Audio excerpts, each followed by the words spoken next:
बिस्मिल्लाहिर्रहमानिर्रहीम। अस्सलाम वालेकुम। मैं हूं करामत मुगल और मेरे साथ हैं ईसा नकवी। नकवी साहब, अमेरिका की पाकिस्तान में सरगर्मियों में अचानक इजाफा हुआ है। अमेरिकी सफीर ग्वादर का दौरा कर चुके हैं। कराची में अमेरिकी डिप्टी चीफ ऑफ मिशन ने एक राउंड टेबल कॉन्फ्रेंस की है। अमेरिका चाहता क्या है? देखिए करामत गुल साहब, अमेरिकन ऑब्जेक्टिव जो है वो बड़ा क्लियर है। बड़ी इंटरेस्टिंग डेवलपमेंट हुई है और इसको थोड़ा सा जूम आउट करके पहले देखने की जरूरत है। हम जूम इन करते हैं कि कॉन्फ्रेंस क्या हुई है, अमेरिका पाकिस्तान में क्या कर रहा है, पाकिस्तान से क्या चाहता है। लेकिन बुनियादी तौर पर इस वक्त एक कोल्ड वॉर का एरा है, जो दूसरी सर्द जंग है चीन और अमेरिका के दरमियान। अमेरिका का ऑब्जेक्टिव बड़ा क्लियर है। अमेरिका ये कहता है कि चीन हमारा सबसे सीरियस कंपेटिटर है, हमारा सबसे बड़ा हरीफ है और हम उसको दुनिया की सबसे बड़ी मईशत, दुनिया की सबसे ताकतवर मिलिट्री फोर्स बनने से रोकेंगे। अब सही। जो चीन है, मैं इसको बड़ा ही जो है वो सिंप्लीफाइड मैनर में जो है वो मैं आपको बता रहा हूँ। अब सही। चीन जो है वो सबको मालूम है कि वो पावर सेंटर चेंज हो रहा है वेस्ट से। अमेरिका ने बिला शिरकत गैर 6-7 दिहाइयाँ हम्म। एक सुपर पावर के तौर पे पूरी दुनिया पर राज किया है। अब ये पावर सेंटर शिफ्ट हो रहा है, ये सही। हो रहा है मशरक की तरफ और उसमें लीड कर रहा है चीन। चीन की जो टोटल तरक्की है उसमें बहुत ही अहम है पोर्ट्स एंड शिपिंग का मामला। हम्म। जो बंदरगाहें हैं, जो समंदरी रास्ते हैं, आबी रास्ते हैं, आबी गुजरगाहें हैं, वो बहुत इंपॉर्टेंट है। आप अंदाजा लगा लें कि इससे पूरी दुनिया में जो कुल मिलाकर तजारत होती है उसका 80% 80% जो है वो समंदर के रास्ते होता है। सही। ये तकरीबन मैं 17,000 अरब डॉलर्स सालाना की ट्रेड की बात कर रहा हूँ। इसका 80% समंदरी रास्ते से होता है सही। और जो टोटल वर्ल्ड ट्रेड है उसका 21% हम्म। साउथ चाइना सी से गुजरता है। अच्छा। तो यानी कि 3,370 अरब डॉलर्स का सामान चीन के सामने मौजूद जो साउथ चाइना सी है, जिस पूरे के ऊपर वो क्लेम करता है कि ये हमारा है, उसमें वियतनाम का भी क्लेम है, उसमें ताइवान का भी क्लेम है, फिलीपीन का भी है, उसके अलावा इंडोनेशिया का है, मलेशिया का है। कुछ 6-7 टेरिटोरियल क्लेम्स हैं, टेरिटोरियल वाटर्स के क्लेम्स हैं। सही। यहाँ से गुजरता है तकरीबन 21% टोटल ग्लोबल ट्रेड का सामान। सही। अब चीन का जो बेल्ट एंड रोड इनिशिएटिव है, ओवरऑल जो मंसूबा है कि हमने जो आबी गुजरगाहें हैं, जो ज़मीनी रास्ते हैं, सड़कों का एक ऐसा जाल बिछाना है, टर्मिनल्स का एक ऐसा जाल बिछाना है कि जिससे जो पूरी दुनिया में ट्रेड है उसको हम कंट्रोल करें और उसकी बुनियाद के ऊपर दुनिया की सबसे बड़ी मईशत बने। उसके लिए उन्होंने एक बनाया स्ट्रिंग ऑफ पर्ल्स।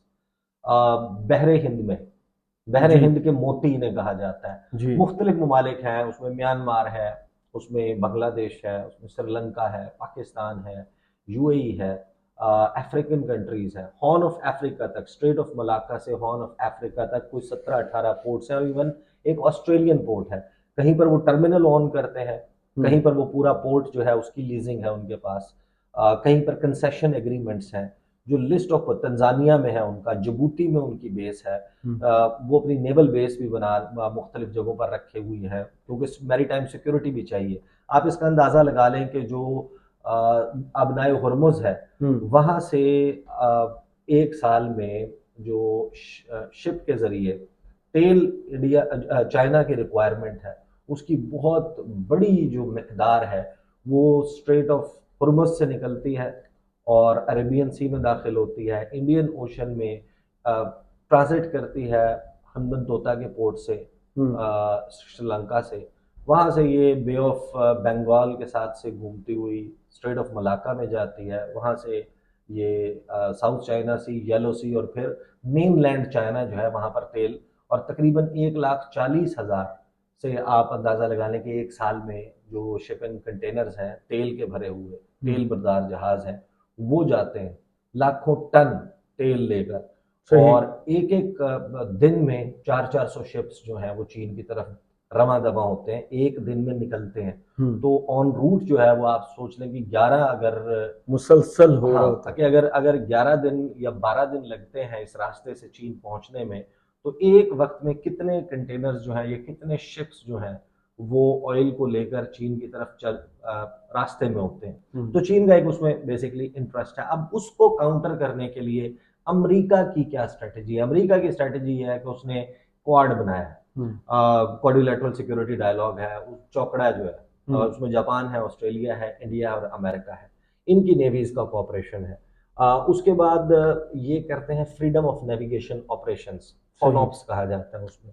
जो फोनॉप्स हैं उसमें जो मुख्तलिफ ममालिक जिनके क्लेम्स हैं साउथ चाइना सी पर, अमेरिका उनका चौधरी बन के बैठा हुआ है। अमेरिका कहता है कि हम आपको आपके हुकूक दिलाएंगे।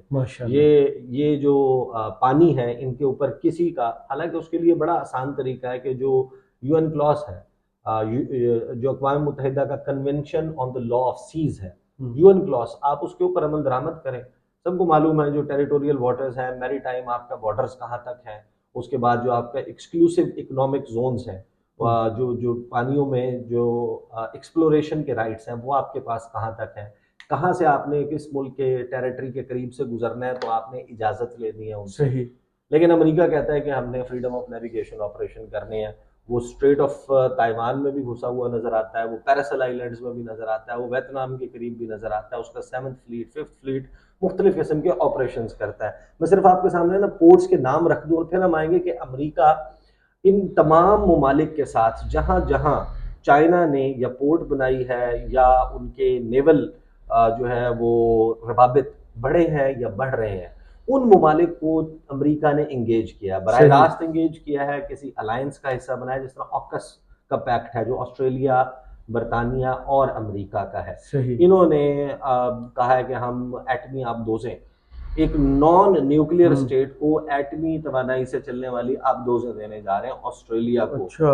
और अब चाइना उसके ऊपर बहुत ज्यादा ऑफेंड हुआ कि आप कैसे एक नॉन न्यूक्लियर स्टेट को आप ये सब कुछ दे सकते हैं। और अमेरिका फिर कुछ कैरेट एंड स्टिक पॉलिसी है, किसी को बरात देता है, किसी पर सख्ती करता है, किसी के साथ इंगेज करता है, किसी को असलहे के नाम पे इंगेज करता है, किसी को जिस तरह जो बीका है, basic exchange and cooperation agreement, उसने कुछ ममालिक को दिया हुआ है कि जो अमेरिका की नेवल बेसिस हैं या उनके पास फैसिलिटीज हैं, नेवल फैसिलिटीज हैं आबी रास्तों में कहीं पर भी, वहाँ पर जहाज़ों की मेंटेनेंस, रिपेयर, इस किस्म के जो काम है, जो लॉजिस्टिक्स एक्सचेंज को मेमोरेंडम ऑफ अंडरस्टैंडिंग है, लीमुआ है, वो भी दिया हुआ है। तो ये बेसिकली मुख्तलिफ किस्म के मुआहदे हैं जो अमेरिका ने किए हैं इन ममालिक के साथ कैरेट एंड स्टिक पॉलिसी के तहत। तो पाकिस्तान के साथ भी और दूसरे ममालिक के साथ भी वो कहीं ना कहीं इंगेज कर रहा है कि उसके पानियों तक, उसकी बंदरगाहों तक, जिस मुल्क में चाइना का असर रसूख है या चीन ने किसी पोर्ट को एक्वायर किया है, लीज किया है, बनाया है, टर्मिनल है उसके पास, वहां पर अमेरिका चाहता है कि मेरी भी प्रेजेंस हो, मैं एक चेक रखूं चाइना के ऊपर। मलाका डेलमा कहते हैं, जो स्ट्रेट ऑफ मलाका है, आबनाए मलाका, बड़ी तंग आबी गुजरगाह है मलेशिया, इंडोनेशिया और इन ममालिक के, सिंगापुर, इसके साथ से जो गुजरती है, कि वो समझें कि चाइना की इकोनॉमिक लाइफ लाइन है। सही। जिस दिन आप उसको बंद कर दें अगर, तो चाइना की तरफ, चाइना की ट्रेड भी बंद हो जाएगी, चाइना तक तेल की तरसील जो है वो भी रुक जाएगी, और चाइना का एक बड़ा लेजिटिमेट कंसर्न है।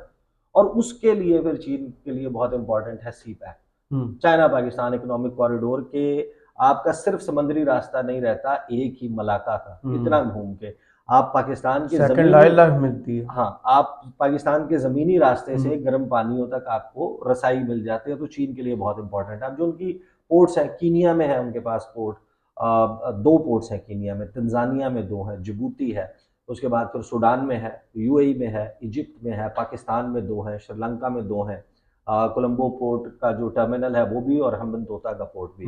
बांग्लादेश में 2 हैं, म्यांमार में 1 है, 1 मलेशिया में है और 1 ऑस्ट्रेलिया में है। ये वो हैं जो चीन के, इसमें से गालिबन 1 है जो अभी कैंसिल हो गई है, बाकी प्लान्ड है या completed up and functional operational position में है। अब आ जाते हैं पाकिस्तान पे। ये सारे को समझने के लिए, क्योंकि जाहिर है कि इसकी एक डेवलपिंग स्टोरी सामने आएगी, और जो अमरीकी सफीर की गवादर में प्रेजेंस थी उस पर भी सवाल हुआ दफ्तर खारजा की तर्जुमान मुमताज ज़हरा बलोच साहिबा से।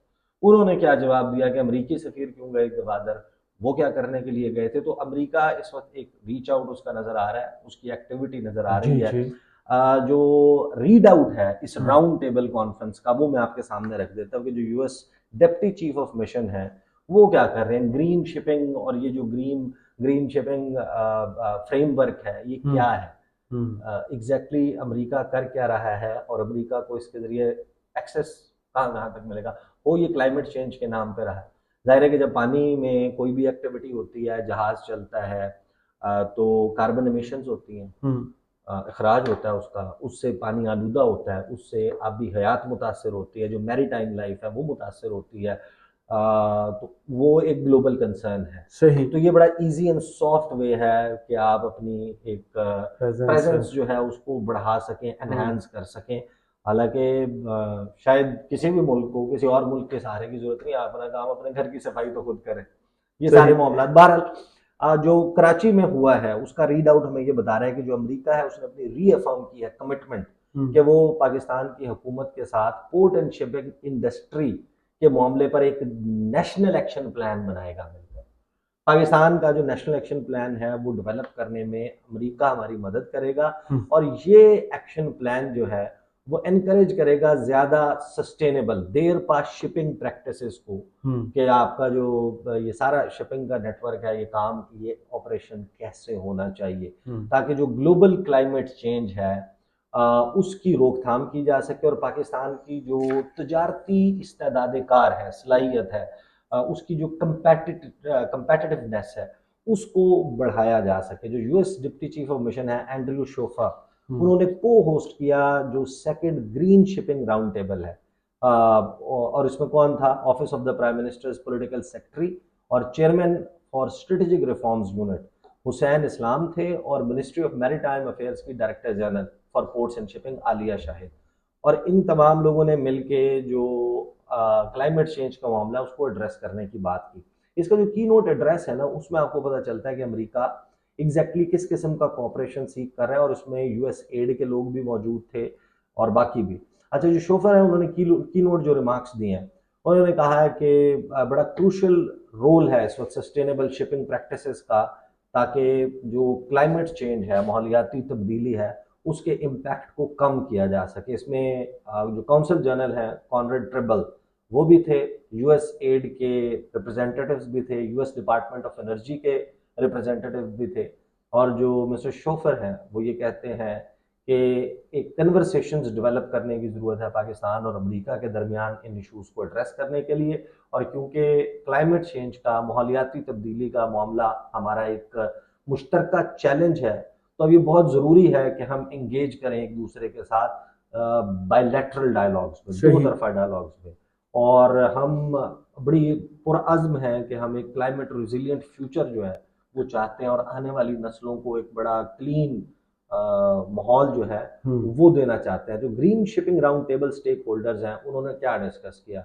उन्होंने डिस्कस किया आपकी अपॉर्चुनिटीज के रिड्यूस कैसे किया जाए, कार्बन एमिशंस को कम कैसा किया जाए, पोर्ट में, शिपिंग में, लॉजिस्टिक सेक्टर्स जो है पाकिस्तान में, वहां पर port authorities, industry and other key actors in the ports and shipping value chain discussed how to promote environmentally friendly and sustainable shipping practices in Pakistan and ways to support the green shipping challenge at COP28। सही। तो आपका basically interaction जो है वो उन तमाम लोगों के साथ डेवलप हो रहा है जो पाकिस्तान की बंदरगाहों पे, पोर्ट्स पे, पाकिस्तान के जो की टर्मिनल्स हैं वहाँ पर ऑपरेशंस में मौजूद होते हैं, उनकी कैपेसिटी बिल्डिंग, उनके साथ रोज़ाना नहीं तो आप यूँ समझें कि वीकली बेसिस पर या बाई मंथली जो है आपका उनके साथ रब्ता होगा।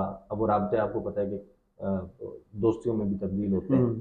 फिर यूनाइटेड स्टेट्स और नॉर्वे जो है उन्होंने ये ग्रीन शिपिंग चैलेंज लॉन्च किया था, जो क्लाइमेट के हवाले से समिट हुआ था COP27। US mission in Pakistan ने यूएस एड के थ्रू जो रीजनल इकोनॉमिक इंटीग्रेशन एक्टिविटी है उसको बढ़ाया है, और ये राउंड टेबल इसी हवाले से पहली हुई थी जून की 1 तारीख को, और उसके बाद 17-18 अगस्त को टेक्निकल वर्किंग ग्रुप की मीटिंग्स हुई, और अब ये राउंड टेबल हुआ है। ग्रीन अलायंस फ्रेमवर्क जो है वो पाकिस्तान के साथ मिलकर वो बनाना चाह रहा है, और पाकिस्तान की जो एनर्जी ट्रांसफॉर्मेशन है, इंक्लूसिव इकोनॉमिक ग्रोथ है, और नाम जो है वो इसका ये है क्लाइमेट रेजिलियंस। देखें, मैं इसके हवाले से I am not being judgemental, obviously ममालिक के दरमियान कोऑपरेशन होता है, ताउन होता है। अमेरिका का और पाकिस्तान समेत दुनिया के बहुत सारे सुपर पावर है, बहुत सारे ममालिक के साथ उसका ताउन है, चलता है। लेकिन ऑब्वियसली जब आप जूम आउट करके इस सारे मामले को देखते हैं कि दो ममालिक हैं, उनकी क्या राइवलरी है, कौन किसको कहाँ काउंटर करने की कोशिश कर रहा है, तो जो चीन के हवाले से मंसूबे हैं उसमें अमेरिका हमेशा से इंटरेस्ट लेता है, और चीन अमेरिका के पाकिस्तान में या पाकिस्तान के साथ जो मंसूबे चल रहे हैं उसको इंटरेस्ट लेता है, और वो एक दूसरे की एक्टिविटीज को फॉलो भी करते हैं, क्लोजली वॉच भी करते हैं, उस पर प्राइवेटली पाकिस्तानी हुकाम के साथ मामले को उठाया भी जाता है। हर चीज पब्लिक में नहीं आती, सही। लेकिन जब आप जूम आउट करके देखते हैं तो आपको एक क्लियर इंटेंट नजर आता है। आई am not saying that this is exactly happening, लेकिन इसमें तमाम तर वो पोटेंशियल मौजूद है कि पोटेंशियली ये ऑफेंड करेगी। और जो चीन के सफारतकार हैं, I can tell you on the basis of information कि वो जो रिसेंट अमेरिकन एक्टिविटी में इजाफा है, चाहे वो गवादर रिपोर्ट का विजिट हो, डोनाल्ड ब्लूम अमरीकी सफ़ीर का 18 साल में पहले किसी अमरीकी सफ़ीर का, चाहे ये राउंड टेबल हो, वो इसके हवाले से थोड़े से वरीड भी हैं, या वरीड ना कहे, लेट्स जस्ट से कि उनमें एक बेचैनी है, they want to know, inquisitive है, वो चाहते हैं, कंसर्न है उनको, वो चाहते हैं कि उनको पता चले कि एग्जैक्टली क्या हो रहा है, और कहीं वो एग्जैक्टली जो अमेरिका के मकासद हैं चाइना को काउंटर करने के, ये उस ज़िमन में तो नहीं किया जा रहा। सही। अब इस हवाले से जो वॉइस ऑफ अमेरिका के रिपोर्टर हैं जलील साहब, उन्होंने तर्जुमान दफ्तर खारजा से ब्रीफिंग में सवाल किया। वो सवाल और उनके ऊपर वजाहत क्या दी वो मैं आपको बता देता हूँ। उनसे सवाल हुआ कि उन्होंने कहा कि मेरा सवाल है कि जो अमरीकी सफ़ीर है पाकिस्तान में डोनाल्ड ब्लूम, उन्होंने गवादर का दौरा किया, उनको डेवलपमेंट एक्टिविटीज़ जो चल रही हैं गवादर में उसके हवाले से ब्रीफिंग दी गई। अब गवादर जो है वो एक इम्पॉर्टेंट लिंक है चाइना पाकिस्तान इकोनॉमिक कॉरिडोर का, बल्कि सबसे अहम लिंक है। तो आप किस तरह देखती हैं जो यूएस एम्बेसडर का विजिट है, जिसमें वो पार्टनरशिप के हवाले से भी बात कर रहे हैं, ट्रेड एक्टिविटी, तिजारत की बात भी कर रहे हैं, क्या ये हम समझें कि ये कोई इंडिकेशन है, ऐसा इशारिया है कि अमेरिका जो है वो सी पैक या अदर जो प्रोजेक्ट्स हैं, रिलेटेड प्रोजेक्ट्स हैं, उसमें इन्वॉल्व हो सकता है, उसमें शामिल हो सकता है। अब एक बात याद रखिएगा कि चीन जो है वो पाकिस्तान को हमेशा कहता रहा है कि दीगर ममालिक जो हैं उनको शामिल किया जाए, उस सी पैक के रूट से इस्तेफादा हासिल करें, स्पेशल इकोनॉमिक जोन में आए, वहाँ पर वो करें। लेकिन एक मुल्क इंडिया और एक मुल्क है अमेरिका, जिनकी नोन ओपन पॉलिसी है काउंटर BRI है, सही, और G7 ममालिक के डॉक्यूमेंट्स मौजूद हैं। उन्होंने बाकायदा श्लोस अलमाउथ जर्मनी में जो G7 इजलास हुआ, उसके बाद जो हुआ इधर मैड्रिड में, और इन दोनों से पहले जो कार्बिस बे में हुआ यूके में, यानी स्पेन का, जर्मनी का और यूके, इन 3 ममालिक की लास्ट 3 जो समिट्स हैं G7 की, उनके आउटकम डॉक्यूमेंट्स देख लें, आपको चीख चीख के वो डॉक्यूमेंट्स बता रहे हैं कि उनका मकसद है कि उन्होंने बेल्ट एंड रोड इनिशिएटिव को काउंटर करना। बेल्ट एंड रोड इनिशिएटिव का फ्लैगशिप प्रोजेक्ट है CPEC जो पाकिस्तान से गुजरता है, तो इसका मतलब है कि वो टारगेट कर रहे हैं CPEC को, वो CPEC को नहीं अप एंड फंक्शनिंग देखना चाहते, वो BRI को नहीं चलता हुआ देखना चाहते। Same is the case with India, जिसके हवाले से हमें यहाँ तक पता है, या हमारे इदारों का एटलीस्ट ये क्लेम है कि raw research and analysis wing में बाकायदा एक जॉइंट सेक्रेटरी और एडिशनल सेक्रेटरी के लेवल के ऊपर डेस्क बना हुआ है कि CPEC को किस तरीके से काउंटर करना है।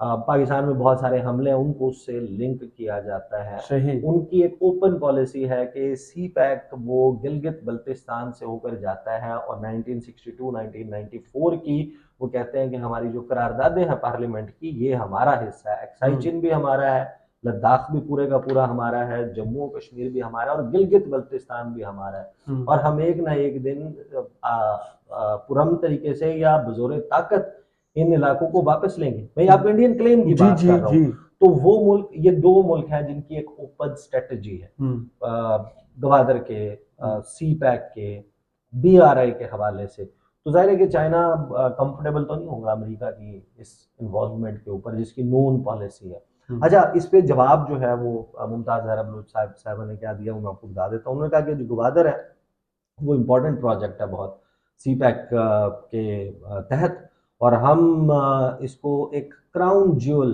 तस्वुर करते हैं। वो जो ताज में सबसे नुमायां लगा नगीना। हुआ जो नगीना होता है, हम उसके तौर पे इसको लेते हैं, एक चाइना पाकिस्तान इकोनॉमिक कॉरिडोर जो है उस प्रोजेक्ट के अंडर। और हमने इंटरनेशनल कोऑपरेशन को वेलकम किया है CPEC में, और इन्वेस्टमेंट बाय थर्ड पार्टीज, जो सरमायाकारी सही। है मुख्तलिफ ममालिक से, हमने कहा कि वो अगर करना चाहते हैं करें।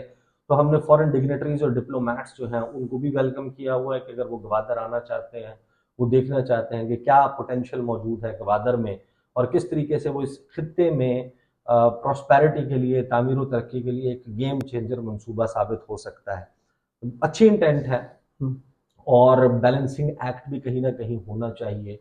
कोई इसमें मजायका नहीं है, आपका बैलेंसिंग एक्ट होना चाहिए। सही। आप बिल्कुल एक बोट में एक कश्ती के सवार ना हो जाए। लेकिन अमेरिका तो इस वक्त पुश कर रहे हैं ना तमाम ममालिक को कि आप मेरे साथ हैं, आप चीन के साथ हैं। उन्होंने ब्लॉक पॉलिटिक्स बिल्कुल एक्टिव की हुई है। सही। तो पाकिस्तान जो है वो स्मार्टली खेलने की कोशिश तो कर रहा है, but we have to understand and realise कि जब चाइना से रिलेटेड मंसूबे की कोई बात आएगी और उस पे अमेरिका, वो आपकी खैर ख्वाही में तो नहीं आएगा। वो तो अपनी दुश्मनी में है। वो डिक्लेयर्ड ऑब्जेक्टिव्स हैं, एवरीबडी नोज अबाउट देम। तो देखते हैं अब इस मामले पे ज़ाहिर है कि चीन क्या इसको टेक अप करता है, क्वाइटली करते हैं वो चीज़ें, वो उतना लाउडली जो है वो चीन अपनी सही। डिप्लोमेसी नहीं करता। तो जाहिर है कि वो भी इसके ऊपर कुछ ना कुछ करेंगे। चले, बहुत शुक्रिया ईसा नकवी, आपके तजिए का कमेंट्स बॉक्स में ज़रूर बताइएगा। ये वीडियो आपको कैसी लगी। इजाज़त दीजिए, अल्लाह अल्लाह हाफिज़। हाफिज़।